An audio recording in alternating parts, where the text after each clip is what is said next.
A continuación, Noticiero Telesucesos. Clasificación A. Apto para todo público.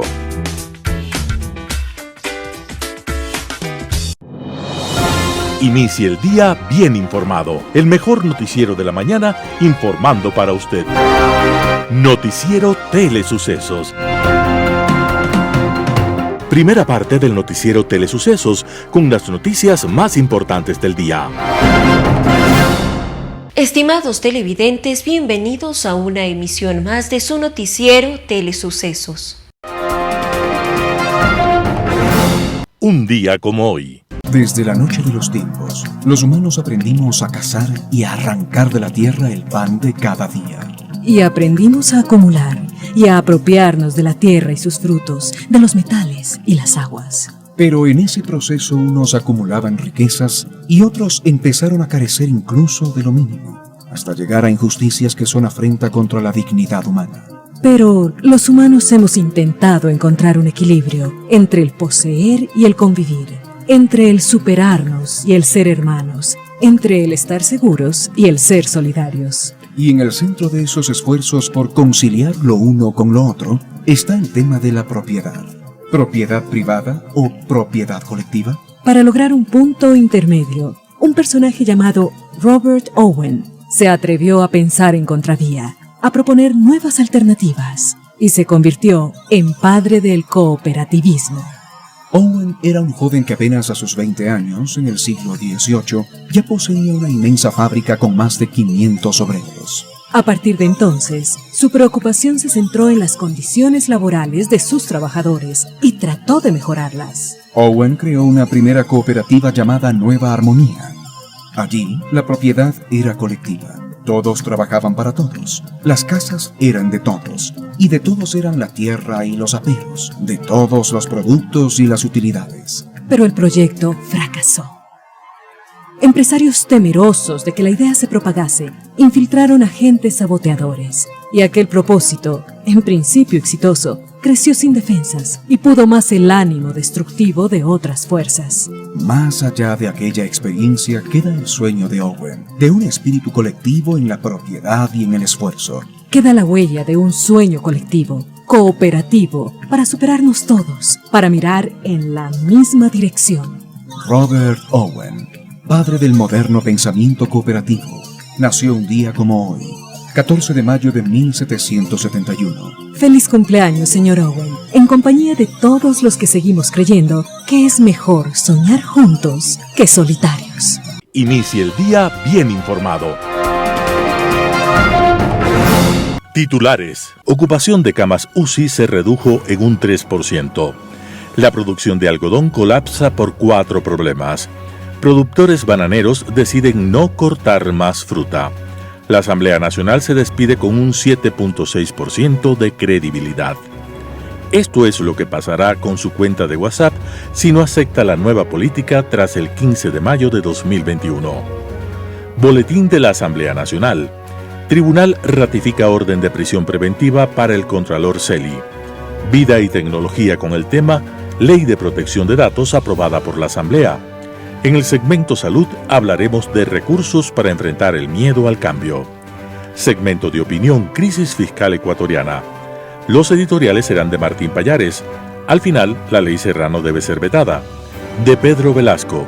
Ojalá tuviera yo un mejor pueblo también. Fundamedios. Fundamedios se congratula por la aprobación en la Asamblea Nacional de la Ley Orgánica de Protección de Datos Personales. Hernán Pérez Luz.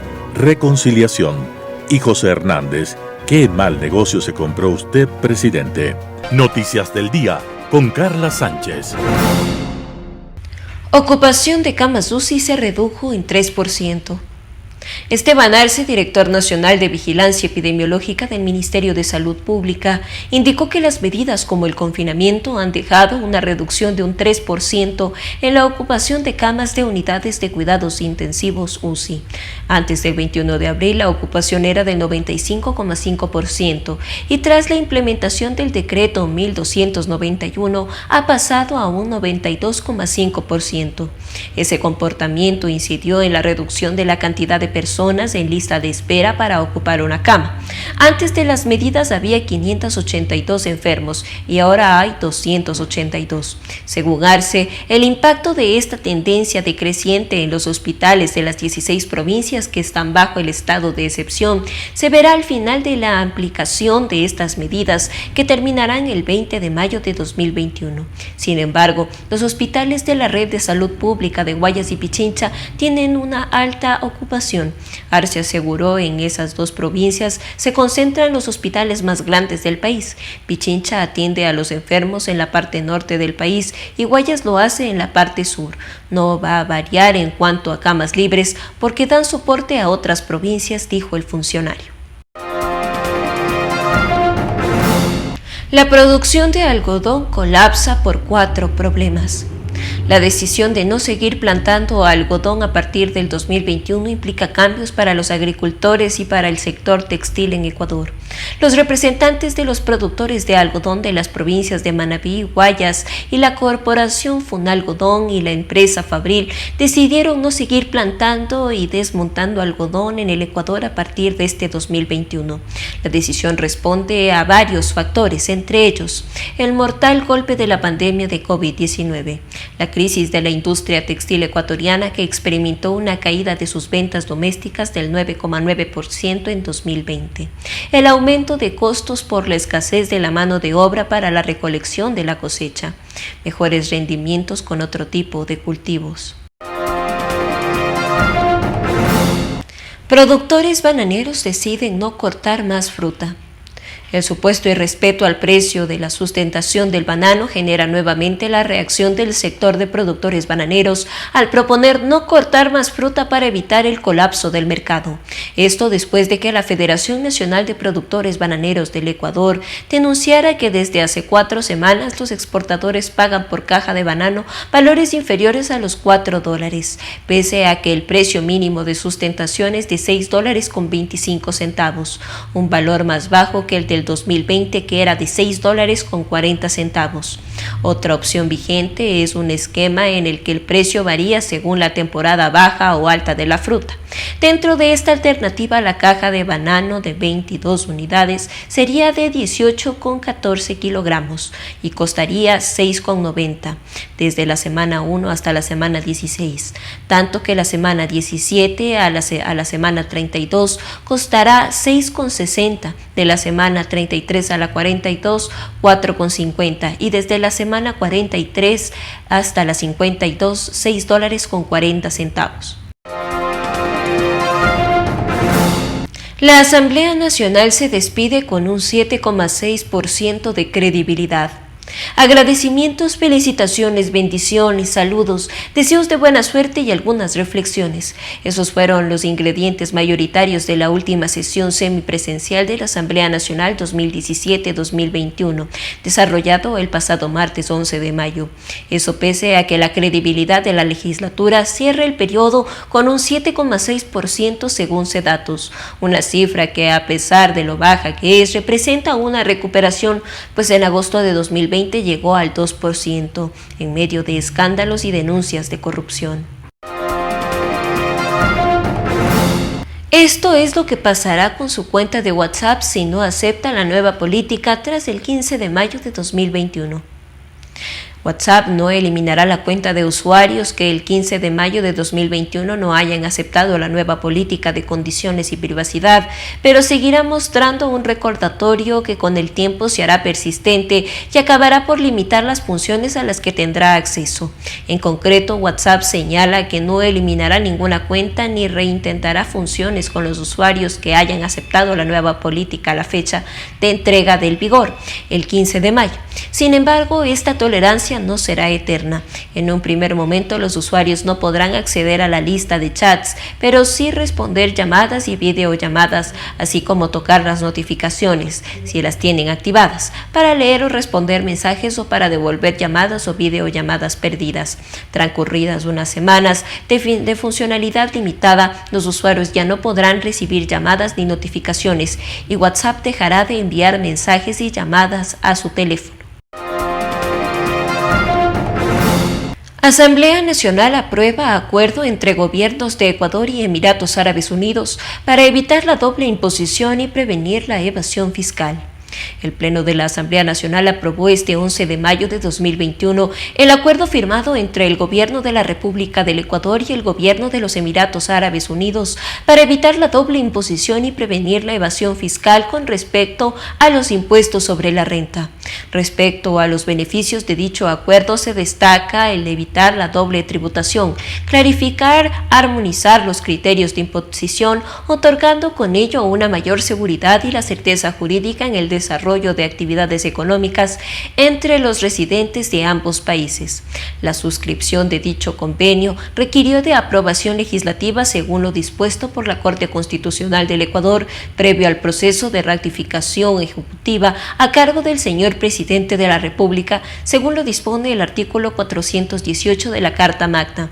La aprobación de este acuerdo constituye un paso fundamental en el fortalecimiento de la transparencia tributaria y el combate al fraude fiscal, pues es una herramienta que, además de fomentar las relaciones bilaterales comerciales y la inversión extranjera, visualiza el intercambio de información tributaria entre ambos países. Por último, cabe recordar que si bien el acuerdo ya fue aprobado por la Asamblea Nacional, debe finalizar el proceso de ratificación previo a su entrada en vigor. El Servicio de Rentas Internas comunicará oportunamente a la ciudadanía a través de sus canales institucionales la culminación de dicho proceso a fin de que los contribuyentes conozcan desde cuándo el referido instrumento internacional será aplicable. Tribunal ratifica orden de prisión preventiva para el Contralor Celi. Los magistrados Byron Guillén, Luis Rivera y Mercedes Caicedo negaron los pedidos de apelación a la prisión preventiva solicitados por el Contralor Pablo Celi, el exsecretario de Presidencia José Augusto Briones y 2 personas más. Ellos son parte de los 9 procesados por delincuencia organizada en el caso Las Torres. Con esta resolución, Celi y otros deben permanecer recluidos en la cárcel 4 en Quito. En cambio, el tribunal levantó la orden de arresto que pesaba en otros 3 imputados. En este caso, la Fiscalía investiga una estructura delictiva que habría exigido sobornos a las empresas No Limit a cambio de desvanecer 5 glosas de la Contraloría General por $13 millones y también para mantener contratos con Petroecuador. Vida y tecnología. Hola amigos, gracias por acompañarnos en el noticiero Telesucesos en su segmento Vida y Tecnología. Esta vez queremos comentarles de la aprobación de la Ley de Protección de Datos que pasó hace unos días en la Asamblea Nacional. Fue una de las últimas leyes que aprobaron en este periodo de la Asamblea y nosotros consideramos que es una de las leyes más relevantes como usuarios digitales y sobre todo como ciudadanos del mundo. Esta ley nos permite a nosotros como ciudadanos ponernos a tono para proteger uno de los activos más importantes que tenemos en este momento y son nuestros datos. Nuestros datos están en todo lado, pero necesitamos entender hasta dónde podemos exigir respeto por esos datos o si nosotros somos un emprendedor, ¿qué podemos hacer con los datos de nuestros clientes? ¿Qué sí podemos pedir? ¿Qué no podemos pedir? ¿Cuándo utilizar esos datos? ¿Para qué utilizar esos datos? Eso nos va a permitir tener, primero, una relación más transparente con las empresas que recopilan datos. Por ejemplo, cuando usted hace un pedido en una plataforma, esos datos, ¿a dónde van? ¿Qué pueden hacer esas empresas con esos datos? O cuando yo tomo un transporte a través de una plataforma, sea un taxi, ¿qué pueden hacer ellos con mis datos? Porque resulta que tienen el dato de a dónde yo me voy, cómo yo me voy, cuál es el día preferido para salir. Toda esa información valiosísima ahora está protegida por esta ley. Todavía faltan unos pasos y los pasos es que se definan cómo va a ser la implementación de esta ley de protección de datos. Sin embargo, es importantísimo que ustedes consideren que tienen esos derechos. Por ejemplo, cuando reciben una llamada para promocionar un servicio, ustedes tienen derechos, como por ejemplo decir, quiero que no me llame. Eso la ley estaría sancionando en el caso de que alguien no respete su derecho. Y ahí es donde nosotros les invitamos a estar atentos a los próximos pasos que se irán dando para la implementación de esta ley de protección de datos. Y eso es una de las razones por las que nosotros creemos que es valioso. Nosotros como ciudadanos del mundo tenemos derechos y esos derechos se están protegiendo en este momento en el Ecuador también. Les agradecemos por su atención y será hasta una próxima oportunidad. Segunda parte del noticiero Telesucesos, opinión de importantes personajes de la actualidad nacional en política, economía, salud y educación.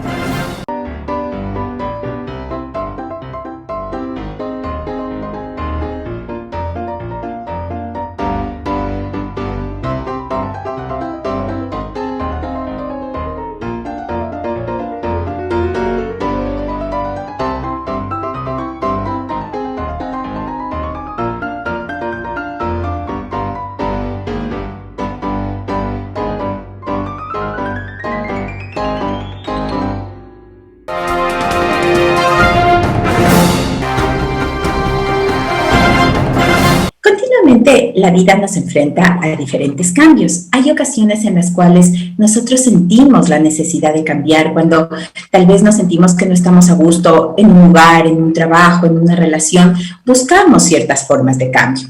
Pero hay algo que con el cambio viene de la mano, y es el temor. Y el temor es uno de los factores que limita esa capacidad de cambio, esa capacidad de adaptación a cambiar. El temor es algo natural. Todo cambio implica una desestabilización de alguna manera de aquellas cosas a las cuales estábamos acostumbrados y nos enfrenta también a un futuro de cierta manera incierto. Pero esa necesidad de cambio es importante en la vida de las personas porque nos ayuda a progresar, nos ayuda a seguir adelante, nos ayuda a retarnos para seguir avanzando en cada uno de los ámbitos de nuestra vida. A veces esos cambios son tomados de buena manera y son buscados por las personas. Por ejemplo, el cambiarse de trabajo, un cambio cuando una persona va a ser padre o madre, el establecimiento de una nueva relación. Y a pesar de que se pueden dar ciertos temores, pero esa adaptación o ese ajuste es mucho más viable. Pero existen otros tipos de cambio a los cuales nos detenemos muchas veces para enfrentarnos. Y ese detenernos hace que las personas se acomoden en su zona de confort, que prefieran de alguna manera estar insatisfechas, estar sin sentirse bien en las cosas que van realizando a lo largo de sus días y a lo largo de su vida, pero el temor a dar el salto es lo que les limita. Cuando nosotros nos damos cuenta de eso, tenemos que hacer un alto, tenemos que mirar en perspectiva nuestra vida y ver y posiblemente inclusive hacer un listado de cuáles son aquellas cosas que sí nos hacen sentir bien y cuáles son aquellas cosas que me gustaría cambiar. Si nosotros somos capaces de enlistar eso, de anotar los motivos por los cuales quisiéramos cambiar, estamos ya dando un paso hacia la acción. Ese paso hacia la acción, entonces, es el primero para poder empezar a generar estos cambios. Después, inmediatamente, entonces, vamos a tener que buscar hacernos de herramientas o de recursos para poder enfrentar esos cambios de la mejor manera posible. ¿Cuáles son esos recursos de los cuales nos podemos valer? El primero y más importante es plantear con claridad los objetivos. ¿Qué objetivos son los que a mí me gustaría lograr a través de este cambio?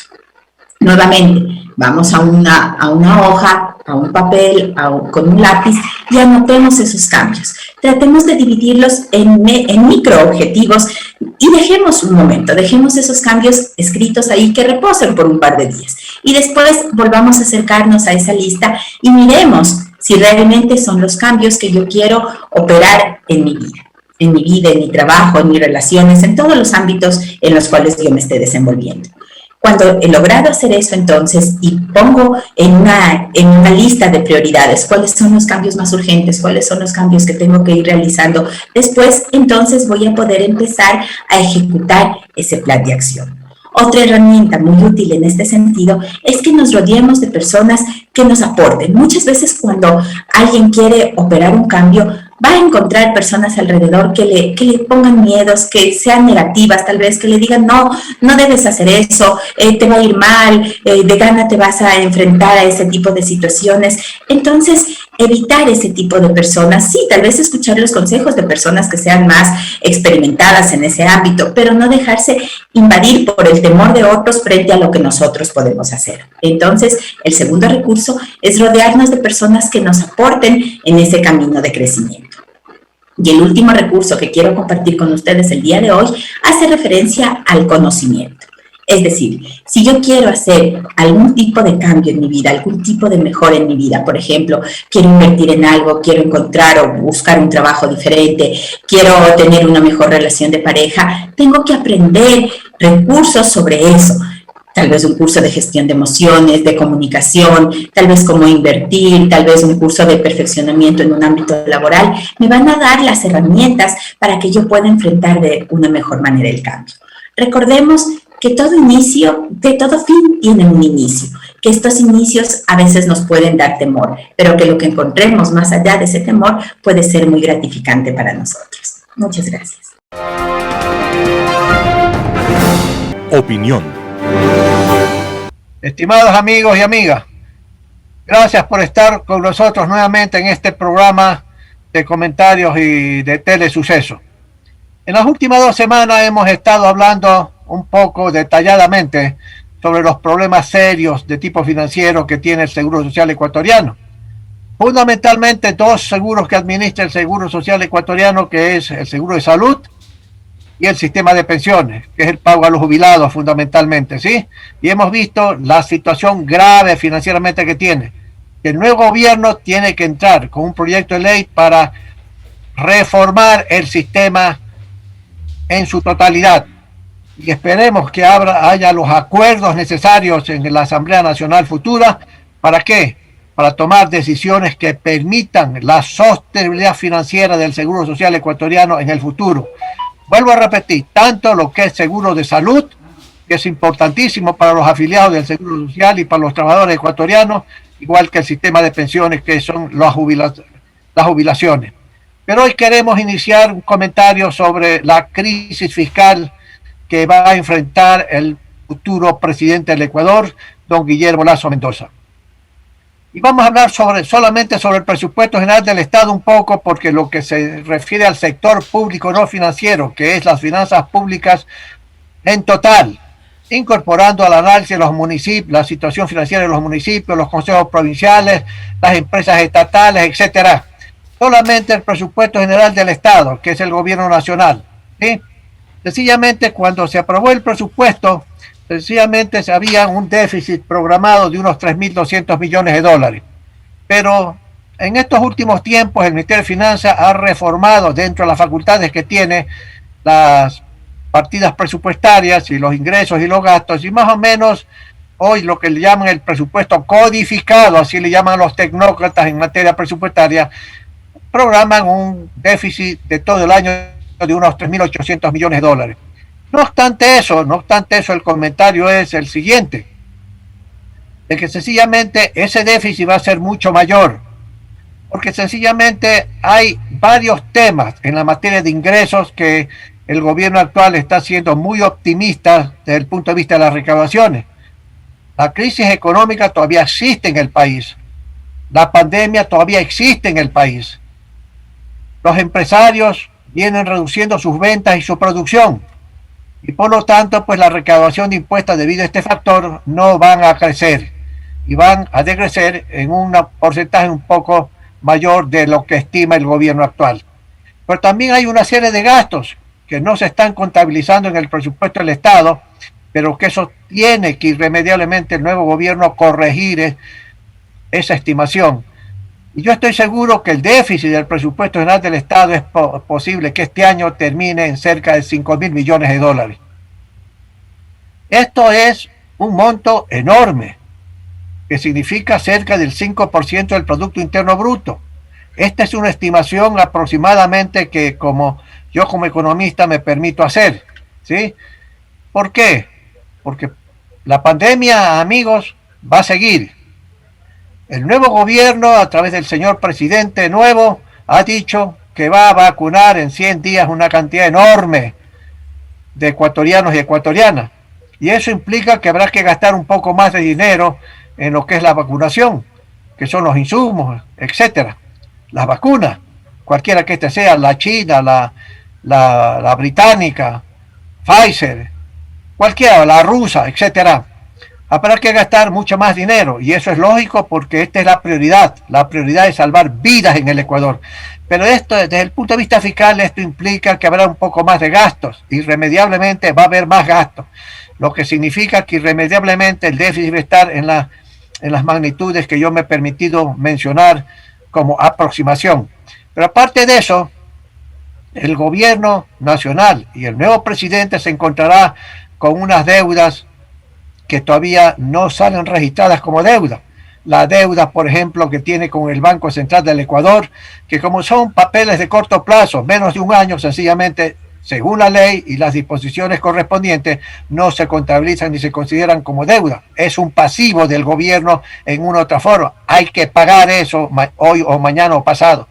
Pero también no está registrado como deuda, mis amigos, lo que se le debe al Seguro Social ecuatoriano.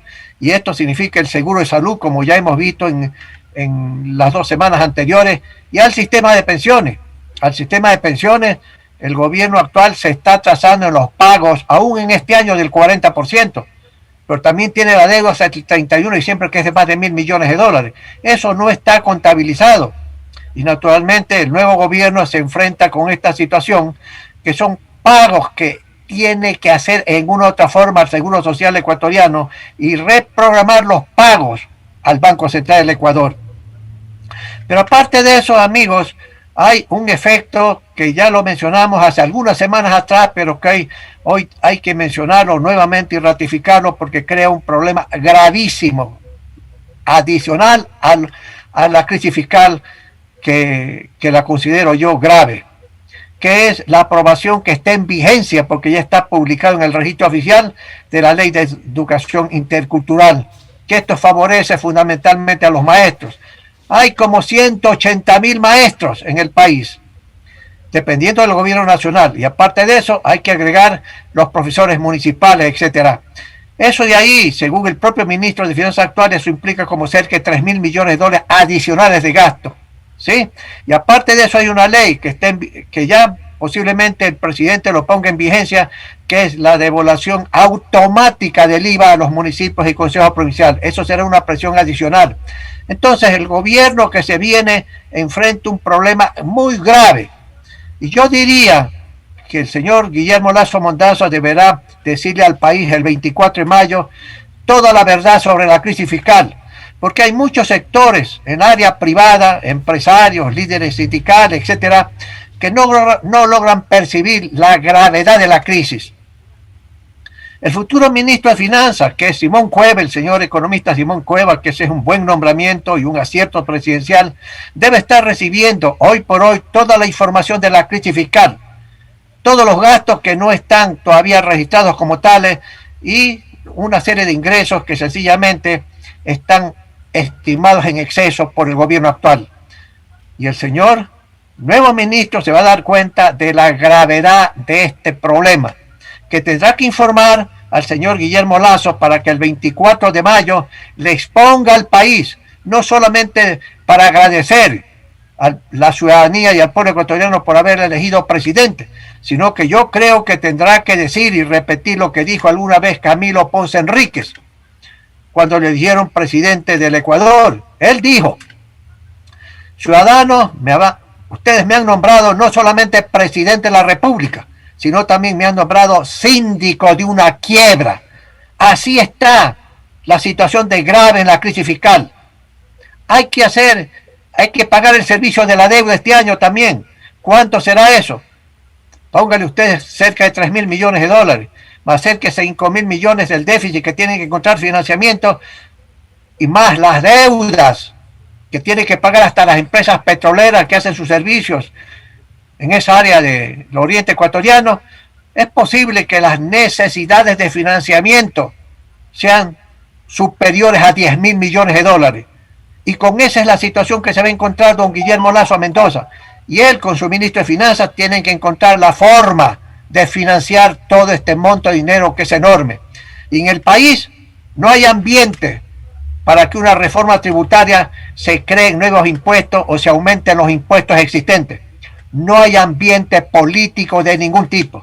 Miren lo que ha pasado en Colombia, cuando el presidente colombiano, por razones económicas, fiscales, financieras, decidieron presentar a la Asamblea Nacional un proyecto de reforma tributaria para aumentar los impuestos, entre ellos el IVA. Miren el problema que se formó.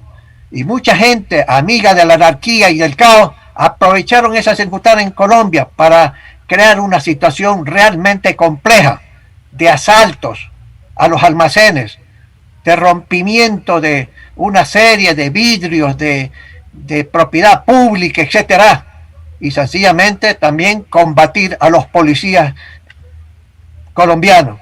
Esa situación en el Ecuador se ve, y uno dice, y los políticos dicen, el nuevo gobierno dirá, no hay el ambiente para poder aumentar de impuestos. Por lo tanto, los ingresos del gobierno este año y el próximo año no van a poder provenir de un aumento de impuestos, de la tasa de impuestos o de crear nuevos impuestos. No hay ambientes para eso. Y en esta situación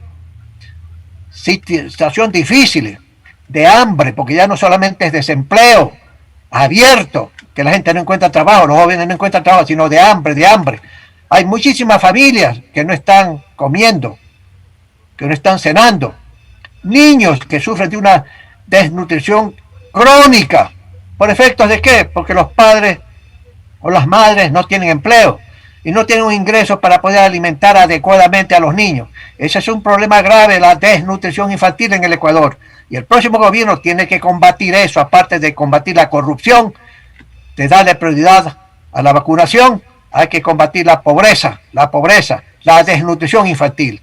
Y eso se hace naturalmente con ingresos. Tendrán que buscar la forma de crear ingresos sin que venga esto proveniente de impuestos. Y aquí hay dos sectores importantes que pueden dar mucho más recursos. El aumento de la producción, que don Guillermo Lazo Mendoza ha dicho al 1.000.000 de barriles, y eso naturalmente no va a salir en 24 horas. Pero ahí hay que crear un ambiente adecuado para la inversión extranjera. Tienen que venir empresas con gran músculo financiero al área petrolera para aumentar la producción a 700.000 barriles o al 1.000.000 de barriles.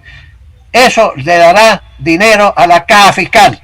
No en el corto plazo, pero hay que hacerlo. Señores, distinguidos amigos y amigas, la situación fiscal es grave. El nuevo gobierno enfrentará una situación grave, no solamente con el virus, sino sencillamente en la parte fiscal y en otra serie de partes que tienen que ver con la pobreza, el desempleo total y absoluto. Y tendrá que tomar una serie de decisiones para crear el ambiente para estimular la inversión extranjera y la inversión nacional. La economía tiene que crecer por lo menos en los próximos años al 5% anual. ¿Para qué? Sencillamente para crear empleos, combatir la pobreza y el hambre que siente tantos ciudadanos ecuatorianos. Amigos y amigos, esa es la situación grave con la que se encontrará don Guillermo Lazo Mendoza. Gracias por estar con nosotros y nos veremos la próxima semana comentando adicionalmente sobre la crisis fiscal ecuatoriana. Gracias. Editorial. Al final, la ley Serrano debe ser vetada. Aunque José Serrano tuvo que recular en su intento de criminalizar la filtración sin consentimiento de audios y videos, lo cierto es que la ley de violencia digital que aprobó la Asamblea Nacional el pasado viernes bajo su batuta conserva suficientes normas para garantizar la impunidad de funcionarios públicos corruptos. Es tal la cantidad y la envergadura de las normativas que quedaron desperdigadas en el texto que la ley podría hacer palidecer a la Ley Orgánica de Comunicación con la que el Correato pretendió amordazar a la prensa y a la opinión pública para blindar la impunidad de sus cuadros. Si durante el Correato se inventó, por ejemplo, el linchamiento mediático, con el que se sancionaba a los medios y a los periodistas que enfilaran críticas y denuncias en contra de un funcionario, con la ley de violencia digital, el linchamiento mediático pasa a ser un delito que se paga con prisión de 1 a 3 años, con la aparente diferencia de que, en este caso, se beneficiarían son los funcionarias mujeres. Sí, el famoso linchamiento mediático, condenado por todos los organismos decentes y serios de protección de la libertad de expresión, ha vuelto con un rostro aún más feo. Ahora está criminalizado con pena de cárcel. Si antes se llamaba linchamiento mediático, ahora se llama violencia mediática y está tipificado así: aquella violencia cometida por una persona o grupo de personas a través de la publicación o difusión de información o contenido audiovisual o digital estereotipado a través de cualquier medio de comunicación, público, privado o comunitario, que de manera directa o indirecta legitime la desigualdad de trato o construya patrones socioculturales reproductores o generadores de desigualdad, discriminación, cosificación, estigmatización o violencia contra las mujeres o en sus relaciones sociales, normalizando así la subordinación de éstas en la sociedad, será sancionada con pena privativa de 1 a 3 años. A diferencia del discurso sobre la necesidad de frenar los supuestos abusos de la prensa que acompañó a la aprobación de la ley Mordaza en el 2013, en este caso, el disfraz que usaron los legisladores bajo la dirección de Serrano es ruin. La protección de las mujeres, los menores y los sectores más vulnerables. Es así, por ejemplo, que en uno de los artículos se establece el tipo penal de la violencia política, donde, bajo el argumento de que hay que proteger a las mujeres de los ataques en plataformas digitales, se establece que pagará con una pena de 1 a 3 años quien las haya criticado o señalado con alguna denuncia sobre corrupción o mala administración. En otras palabras, políticas como Marcela Aguiñaga, Paola Pavón o María Alejandra Vicuña, por poner ejemplos, que han sido cuestionadas y denunciadas por la prensa y se han quejado de agresión machista por aquello, podrían protegerse perfectamente con este artículo. El tipo penal es tan amplio en la ley, según el abogado Mauricio Alarcón de la Fundación Ciudadanía y Desarrollo, que por lo que dice el artículo sobre violencia política, se podría llevar a la cárcel a cualquier persona que haga una denuncia por corrupción a una funcionaria. La persona o grupo de personas que en contra de mujeres candidatas, militantes, electas, designadas o en funciones, defensoras de derechos humanos, feministas, lideresas políticas, sociales o comunitarias, o en contra de su familia, directa o indirectamente, menoscaben, anulen, obstaculicen, suspendan, impidan o restrinjan la participación política de la mujer, su accionar o el ejercicio de su cargo, o para inducirla u obligarla a que efectúe en contra de su voluntad una acción o incurra en una omisión en el cumplimiento de sus funciones, será sancionada con pena privativa de libertad de 1 a 3 años. También está el delito del secreto revelado, que incluso está redactado de tal forma que no se menciona que su cometimiento esté vinculado al hecho de que la víctima sea una mujer. Es decir, podría ser cualquier funcionario público o político protegido o beneficiado. La persona que, teniendo conocimiento de un secreto o información personal de terceros, cuya divulgación pueda causar daño a otra persona y lo revele, será sancionada con pena privativa de libertad de 6 meses a 1 año. Este artículo incluso puede ser considerado como el reemplazo perfecto al 178, que fue suprimido por pedido de Serrano luego del escándalo que se armó por el hecho de que estuviera protegiendo a los funcionarios de la divulgación de audios y videos conseguidos sin el consentimiento de los involucrados. Según Alarcón, este texto tiene una única posibilidad: el veto total del Ejecutivo. Es tan burda la intención por coartar la libertad de expresión para garantizar la impunidad de los funcionarios públicos que solo cabe esa salida. Todo ese horror nació de un texto muy bueno, corto y en efecto que protegía a las mujeres y que fue presentado por la asambleísta Mae Montaño. Alarcón anota que en la aprobación hubo votos de muchos, prácticamente de todos los partidos, incluso de algunos que dicen ser protectores de la libertad de prensa, como el Social Cristiano, Pachacutic o la izquierda democrática. Lo ocurrido con la ley de violencia digital parece demostrar que hay políticos que actúan como esos asaltantes que para evitar que les dispare se escudan tras una mujer embarazada o un niño. Martín Payares, 4 Pelagatos. Doctor Pedro Velasco Espinosa. Abogado, durante su vida laboral desempeñó cargos como jefe de la Sala de Prensa de la República del Ecuador, secretario general de Información, inspector general de la Nación y docente de jurisprudencia de la Universidad de las Américas, UDLA. Ojalá tuviera yo un mejor pueblo también. Quien pronuncia esta frase en los estertores de su mandato presidencial fue vicepresidente de la República 2007-2013 y jefe del Estado desde el 2017 hasta la fecha. 10 largos años después de los cuales se percata que no tiene, según él, un mejor pueblo, y al tiempo que confiesa al usar la palabra también que el pueblo no tiene un mejor presidente. Pese a que es un tanto suelto de lengua, al saliente mandatario o se le chispoteó o se están entendiendo mal sus palabras. Yo estoy convencido firmemente de lo segundo y las tengo como una sincera confesión, antes que como una ofensa al soberano. Él, a buen seguro, se lamenta de que el pueblo ecuatoriano no esté mejor, es decir, más próspero, más pujante, más dueño de sus destinos, más emprendedor, más esperanzado. Recibió un país en bancarrota, endeudado hasta la médula de los huesos, desmoralizado, sin esperanzas, una estructura de gobierno obesa, podrida por tener la corrupción como política de Estado. Y la verdad no lo deja en dicha posteración, lo deja resucitado.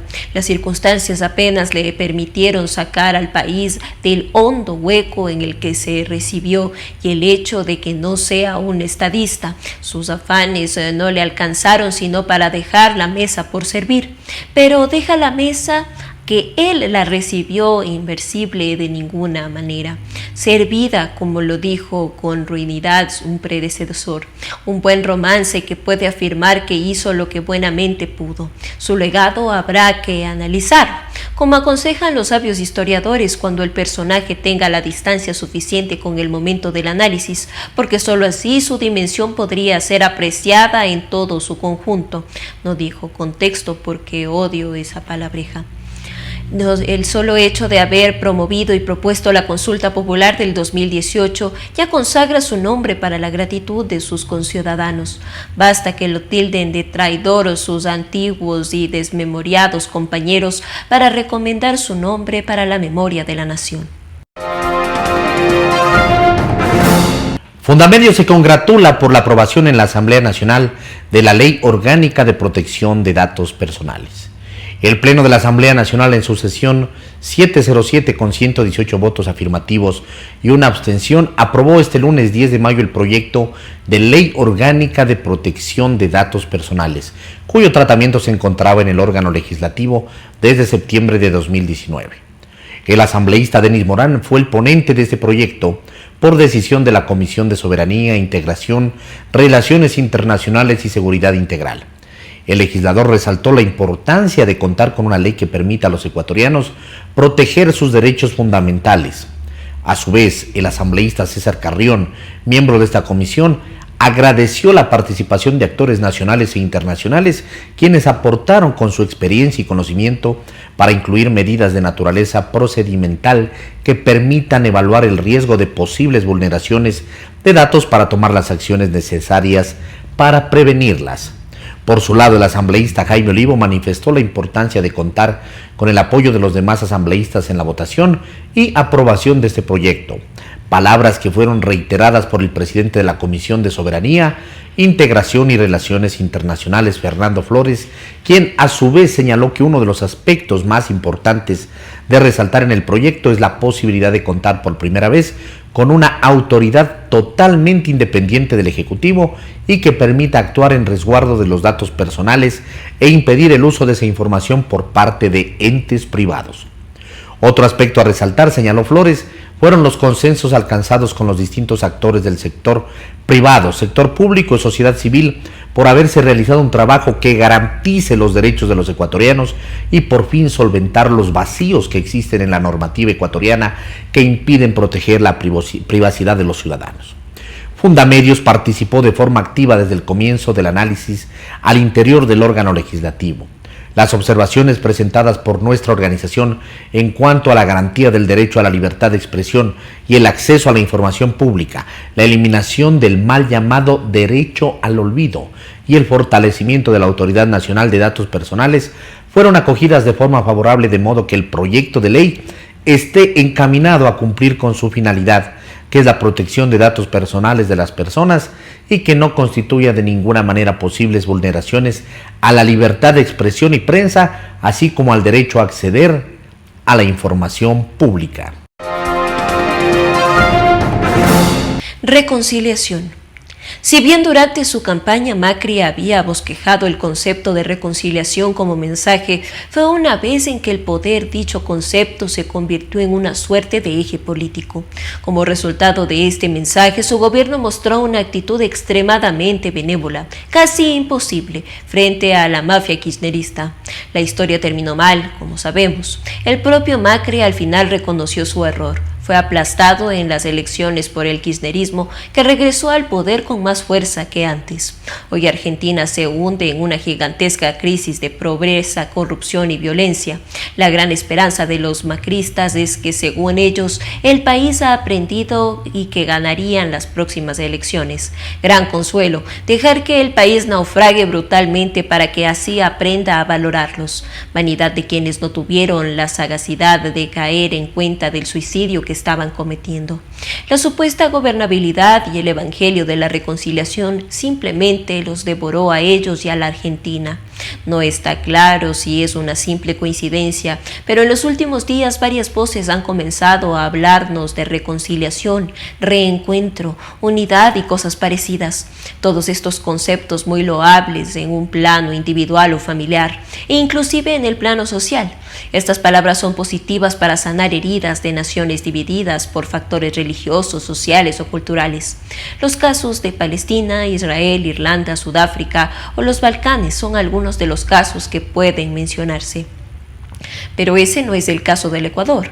Acá lo que hay es una brecha de pobreza fomentada por una pandilla de mafiosos. El correísmo no tiene ideología, no representa ni de lejos a la izquierda o a la centroizquierda. Usa la bandera del socialismo simplemente como una pantalla. Su única ideología es abusar del poder, perseguir, secuestrar, enriquecerse a costa del Estado. La mafia de Chicago es lo que más se les aproxima. Claro que el Ecuador quiere un reencuentro, nadie lo niega, pero no con todos los perseguidos por Correa, con maestros vejados, con las mujeres insultadas por los periodistas asfixiados, con los empresarios acosados. Queremos reencontrarnos con los Galos Laras, con la familia del asesinado general Gabela, con los familiares de los presos inocentes del 30S, con los Fernandos Villavicencio o con las Martas Roldós y, en fin, con los miles de humillados y ultrajados por esta banda de pillos durante más de una década estuvieron solos, dando la cara y sufriendo persecución.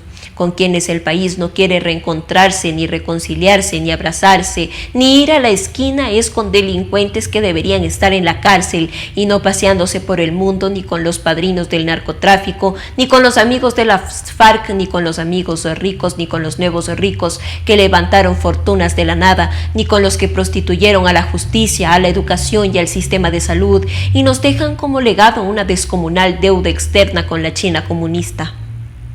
Así que debe tenerse mucho cuidado al usar los conceptos, y si la experiencia de Macri no es la suficiente, bastaría ver lo que nos pasó en los años 90, donde la famosa gobernabilidad y los llamados líricos de armarnos era una simple sacadilla del dueño del país, que entonces hizo de la justicia su servilleta favorita. ¿Qué mal negocio se compró usted, presidente? Presidente, siempre hay una primera carta, en este caso suscitada por la evidencia de que el viernes habrá una suma de votos a favor de un social cristiano para que presida la Asamblea. votos del Partido Social Cristiano, del correísmo, de algunos independientes y de su partido. Hay preguntas, muchas preguntas, que nadie en su entorno responde. Preguntas que tienen que ver con el sentido de esa suma, la presencia del correísmo y, por supuesto, lo que se viene tras la fotografía del 14 en la Asamblea. Usted, que ya ha producido hechos políticos solamente con sus actitudes y que ha sido aplaudido por ello, sopesará sin duda la inquietud que despierta la negociación con el correísmo. Se entiende que esa corriente fue derrotada tras 14 años, 10 de los cuales hizo con el país lo que le vino en gana. Usted estuvo entre sus víctimas. Usted entiende que ver la cúpula correísta entre los ganadores causa zozobra y desencanto. ¿Asumirá usted ese costo? Se entiende que el Partido Social Cristiano es el otro beneficiado de esta operación conjunta con el autoritarismo, que en la parte conceptual recuerda lo que vivió Mauricio Macri en Argentina. Esta es, si usted permite, la peor versión del gobierno del encuentro que prometió a sus electores. Y apenas empieza. Que Jaime Durán, el maestro inigualable del cinismo político, esté cerca suyo debe ser una mera coincidencia. Lo mismo se puede decir de esta negociación capitaneada por el Partido Social Cristiano. Conviene recordar que ese partido es mal visto en buena parte del país. La historia es testaruda y no tiene el caudal de votos que usted obtuvo. Tampoco ese partido llevó la peor parte del autoritarismo que hoy los negociadores del Partido Social Cristiano licuaron. Es normal. Ese partido carece de la sensibilidad para evaluar lo que significó la persecución, la ignominia, la corrupción. Hay cosas ajenas, usted lo sabe, al pragmatismo social cristiano y a la visión cínica de Jaime Durán. ¿Por qué aceptó, presidente, que otros barajen las cartas que lo ponen a gastar a usted antes de haber siquiera abierto la chequera? Se dirá, porque ya se escucha, que la estrategia de Pachacutic y la izquierda democrática lo esquinaron, pretendiendo poner líneas rojas a su acción desde el Ejecutivo. Es verdad, también lo es que Pachacutic y la izquierda democrática agravaron las cosas, pues pretendieron aliarse con aquellos que los persiguieron, creando una percepción perturbadora, volverse dueños de la Asamblea y dejar en el limbo al Ejecutivo. Todo es cierto. No obstante, presidente, aquí lo que está en juego es mover esos factores de poder que hacen que el país, cual burra que vuelve al trigo, repita sin descanso la misma partitura. ¿Por qué renunció a quebrar esa lógica? Usted desapareció del escenario y César Monge, su único operador, nunca dio la cara. Esas ausencias nutrieron dos certezas. Aquello que no ocurre sobre la mesa, ocurre bajo la mesa. Y si usted no lidera, otros lo hacen, pero usted paga el costo.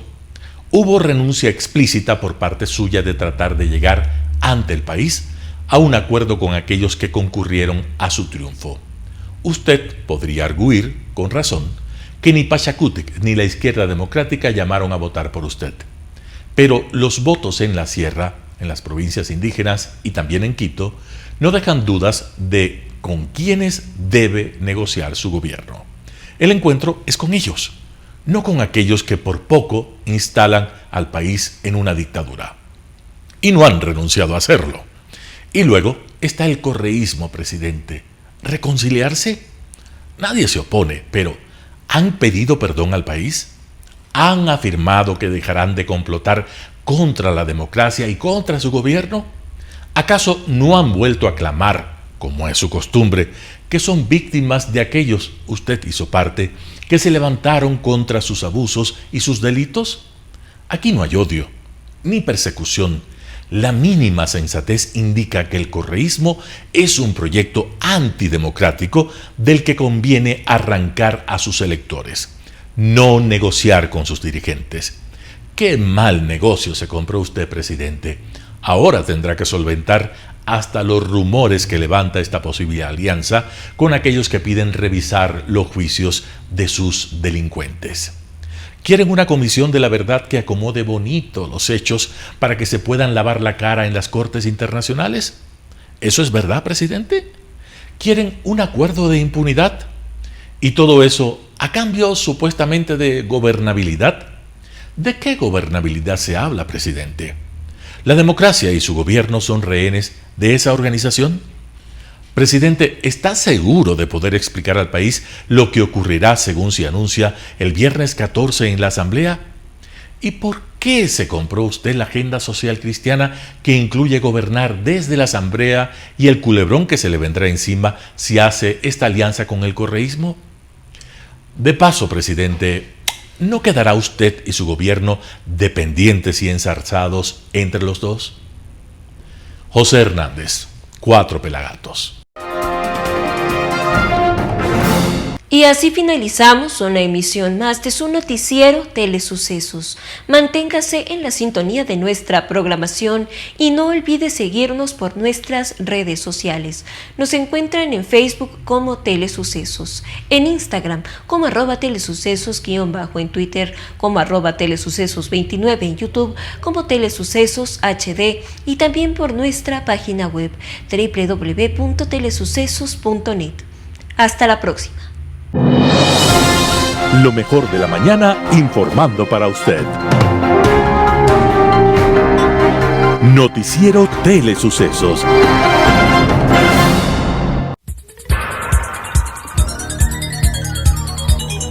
Las opiniones vertidas en este espacio por la producción y dirección del programa son de exclusiva responsabilidad de sus autores y de quienes intervienen en ellos.